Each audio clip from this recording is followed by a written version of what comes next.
Seorang penunggang maut selepas motosikal ditungganginya kemalangan dengan sebuah teksi di persimpangan lampu isyarat Jalan Masjid dan Jalan Pasir Gudang di sini hari ini. Ketua Polis Daerah Siri Alam, Asisten Komisioner Moh Suhaimi Ishak berkata, kejadian tersebut berlaku pukul 6.30 pagi yang melibatkan motosikal jenis Yamaha FZ150i dengan teksi Proton Persona. Siasatan mendapati teksi itu dari arah Johor Bahru menghala ke Pasir Gudang bergerak lurus ketika lampu isyarat hijau.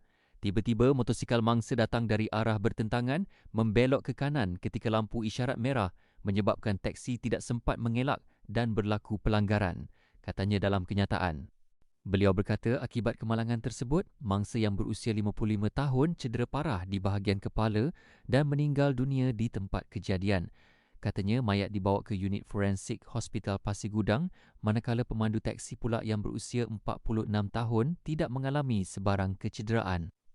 Kes disiasat di bawah Seksyen 41 Akta Pengangkutan Jalan 1987. Beliau meminta orang ramai yang mempunyai maklumat untuk menghubungi 0738642222 bagi membantu siasatan.